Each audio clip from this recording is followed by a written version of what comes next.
Imagine this. You're not feeling great. Headache throbbing. A general malaise clinging to you like a persistent shadow. Forget popping an Advil. You're in medieval Europe. Your doctor, a man of science and learning, has the cure, emptying your veins with sharp objects. This wasn't back alley stuff. This was the standard, legit doctoring, from roughly 800 AD until, well, way too late. 7 centuries, give or take, of slicing, sucking and vacuuming blood, all in the name of balance. And get this, it sometimes seemed to work, just enough to keep the charade going. How many lives were shortened just to be saved? The whole thing hinged on the ancient Greek physician Galen's theory of the 4 humours. Blood, phlegm, yellow bile, black bile. Get them out of whack and you're toast. Too much blood, Galen and his medieval followers said, made you sick. Ergo, remove the excess. Simple, right? Wrong. Hideously wrong. Now, picture the process. You are laid down. A doctor appears with a lancet glinting in the dim light of the hospital. It is basically a knife for veins. A sharp, precise slice, and your life force begins to seep out into a waiting bowl. No sterile environment, no pain management, just the slow, sickening drain. Or perhaps leeches are more your style. These blood-sucking annelids applied directly to your skin, gorging themselves on your vital fluids. Then there were heated glass cups to literally vacuum blood from your pores. This was the medieval equivalent of opening a dam within your body, and doctors nodded sagely, convinced they were saving your life. It's a bizarre paradox. This barbaric procedure was practiced by highly educated men, revered as experts. The University of Salerno, a shining beacon of medical knowledge in the medieval world, championed bloodletting. It was taught as scientific fact, part of a comprehensive medical curriculum. These weren't just random guys with knives. They were university graduates, respected members of society. The supposed logic, the validation from revered texts, gave this deadly practice an air of legitimacy. The practice persisted, and in many cases it even seemed to bring relief. Bloodletting can temporarily reduce blood pressure, so in feverish patients it might offer a fleeting sense of improvement. This temporary alleviation was enough to perpetuate the method, regardless of the fact that it was likely causing more harm than good. Even royalty wasn't spared. King Charles II of England, in the throes of a stroke in 1685, was subjected to this treatment. His doctors, panicked and desperate, drained almost 2 pints of blood. The king died anyway, likely hastened by the very cure intended to save him. And George Washington, the hero of America, wasn't immune either. In 1799, battling a throat infection, he lost an astonishing 40% of his blood in less than 24 hours at the hands of his physicians. Modern analysis suggests he died not from the infection, but from the treatment itself. Finally, in the 19th century, as modern medicine began to take shape, bloodletting began to fade. Doctors, armed with better understanding of the human body, began to realize their cure was a killer. Yet, centuries of damage was already done. Countless people perished, drained of their life force in the name of science and medicine. How much misery was inflicted by this false sense of security? How many lives were shortened by the sharp edges of a trusted remedy? The answer is buried beneath the weight of tradition, the echoes of misguided faith in a flawed system. Bloodletting stands as a brutal monument to the dangers of clinging to flawed ideas, even when the evidence screams to the contrary. It's a chilling reminder that even the most learned minds can be blinded by the prevailing wisdom of their time, regardless of how nonsensical it appears to anyone else. The red streams flowing from the veins of medieval patience carry a grim lesson. Questioning everything, even the most established truths, is vital. Otherwise, we risk repeating the same deadly mistakes, no matter how. The image that springs to mind when you hear medieval witch hunt is probably wrong. Totally wrong. Forget the hordes of dirt-smeared peasants, pitchforks in hand, chasing crones to the stake. That's Hollywood, not history. The real witch-burning frenzy happened later, during the Renaissance and Reformation, and fueled by a surprising source: educated Protestants. Medieval Catholic authorities, for the most part, thought witch hunting was ridiculous. The Council of Paderborn, way back in 785 CE, even banned punishing women for flying with the devil, calling it pagan nonsense.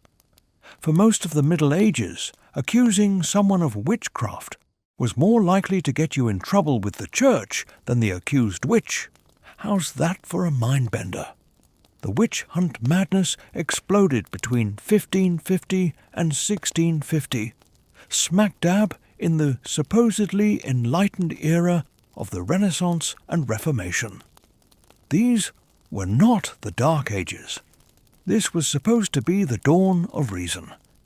Yet, it was during this period that Europe went witch hunt crazy. And it was Protestant regions, especially in Germany, that went absolutely berserk. The German states are estimated to have executed between 20,000 and 25,000 people for witchcraft, more than the rest of Europe combined. Catholic areas like Spain and Italy saw only a small number of executions. So, why the difference? Protestant theology played a key role. It emphasized a personal relationship with God and Satan, making individual devil worship seem more threatening. Catholic doctrine, with its elaborate hierarchy and ritual protections, made witchcraft seem less urgent. The most brutal witch hunts occurred in places like Würzburg and Bamberg in Bavaria, where Protestant-influenced Catholic bishops competed to demonstrate their religious purity. Prince Bishop Julius Ector of Würzburg burned over 900 people between 1626 and 1631. That's more witch executions than most entire medieval centuries combined. Scotland, heavily influenced by Protestantism, also went particularly mad. Between 1563 and 1736, Scottish courts executed around 4,000 people for witchcraft. King James VI of Scotland, later King James I of England, even wrote a book about hunting witches before he took the English throne. This isn't exactly what you learn in history classes, is it? The witch-hunting stereotype is deliberate Protestant propaganda, designed to make Catholic medieval times look barbaric. The irony? Protestants did most of the actual witch-burning.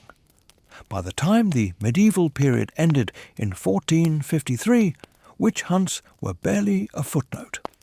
The real horror show started when supposedly rational Renaissance thinkers decided old superstitions weren't superstitious enough. The image of the witch trials burns bright in our collective consciousness, but the truth is far more complex and disturbing. The hunts were not a relic of the medieval world, but a symptom of a society grappling with religious upheaval and newfound intellectual enlightenment. It's a stark reminder that even in periods of supposed progress, paranoia and prejudice can flourish, leading to unspeakable atrocities. The flames of the pyres were not fueled by ignorance, but by a potent mixture of religious fervour, political ambition, and the darkest corners of the human psyche. The witch hunts were not a deviation from the path of reason, but a terrifying example of what happens when reason is twisted to serve irrational ends. Medieval courts, faced with a lack of solid evidence, turned to a unique method of justice. If you couldn't prove someone's guilt, just torture them and see if God intervened. Welcome to Trial by Ordeal, where divine judgment met human sadism in the most twisted legal system ever devised. From the 9th to the 13th centuries across England, France, and the Holy Roman Empire, courts literally used torture as a way of determining innocence or guilt. It sounds like a bad joke, but for centuries it was a widespread and accepted practice. The logic, if you could call it that, was simple. God knew everything, right? So, if someone was truly innocent, surely the Almighty would perform a miracle to save them from harm. If they suffered or died during the ordeal, well, obviously they were guilty and deserved it. It was a self-fulfilling prophecy, a legal system designed to confirm its own biases. The ordeal of hot iron was a crowd favourite. Accused criminals had to carry a red hot iron bar 9 feet while barefoot. Afterward, priests would bandage their hands and examine them 3 days later. If the burns were healing miraculously, you were innocent. If they looked infected or severe, congratulations, you were guilty and probably about to be executed. The ordeal of cold water was even more insidious. A cruel catch-22 built right in. They'd tie up the accused and throw them into a river or pond. If you sank, you were innocent, but also probably drowned. So, good luck enjoying your vindication. If you floated, the water had rejected you as guilty, and they'd fish you out just to execute you properly. It was a lose-lose situation, a guaranteed death sentence, regardless of actual guilt. Some accused people chose trial by combat instead, which meant fighting to the death against their accuser or a professional champion. Because apparently medieval justice system designers thought, you know what? This needs more violence. The ordeal of boiling water forced accused thieves to plunge their bare hands into scalding water to retrieve a stone from the bottom. The depth varied by the severity of the crime. Wrist deep for minor theft, elbow deep for major crimes. Burns that healed cleanly meant innocence. Festering wounds meant guilt and punishment. Here's the darkest part. These ordeals often worked exactly as intended, just not how you'd expect. Many innocent people, terrified by the process, would confess to crimes they didn't commit rather than face potential torture and death. The ordeal served as medieval plea bargaining, through terror, a system where false confessions were coerced through fear. The practice finally ended when Pope Innocent III banned clergy participation in ordeals at the Fourth Lateran Council in 1215. Without priests to oversee the divine element, the whole system collapsed. Courts gradually shifted toward jury trials and inquisitorial procedures. Actually trying to determine facts instead of hoping for miracles.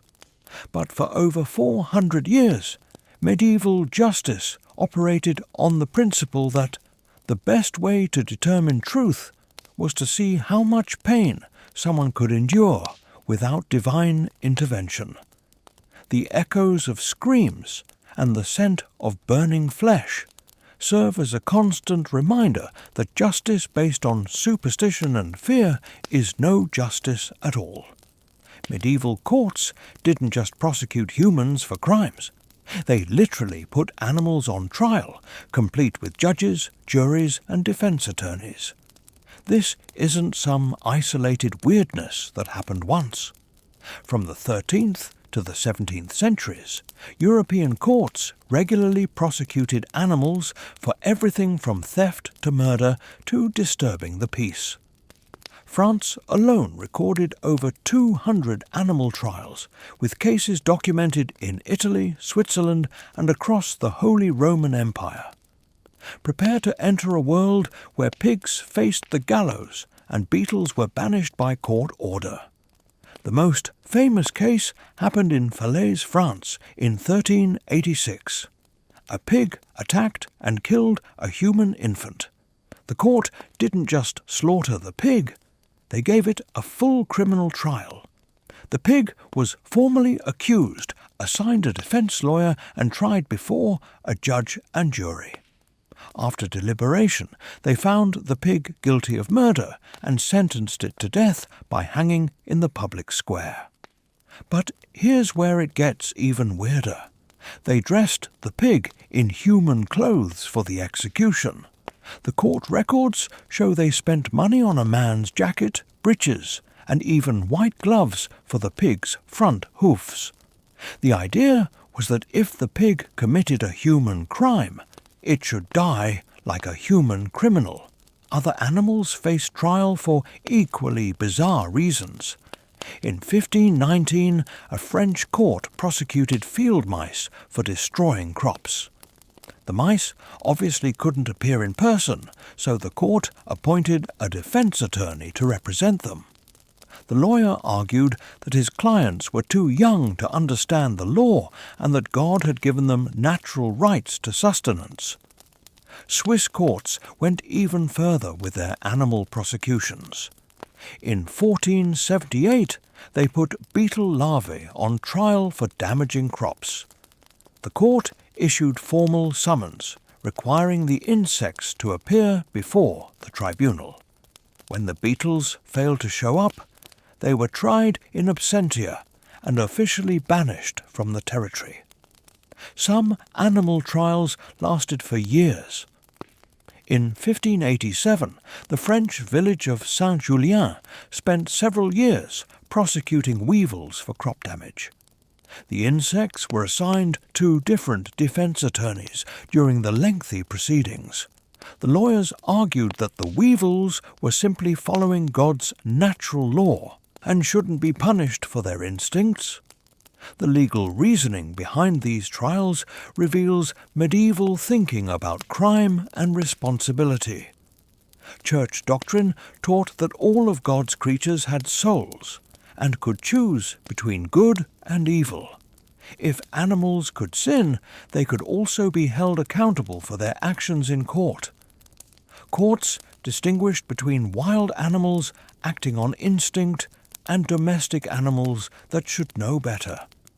Pigs, cows, and horses faced harsher sentences because they lived among humans and were expected to follow human moral codes. The practice finally died out in the 17th century as legal systems became more sophisticated and religious views of animal consciousness shifted. But for over 400 years, European courts treated animal crimes with the same seriousness as human felonies, complete with legal representation, formal procedures, and public executions. The absurdity of these trials highlights the unique medieval worldview, where the line between humans and animals, law and nature, was blurred. Medieval parents loved their children just as much as modern parents do. That's not the question. The problem? Their childcare practices were essentially a recipe for infant mortality. Between 20% and 50% of medieval children died before their 5th birthday, and many of those deaths came from well-intentioned parenting decisions that were slowly poisoning kids.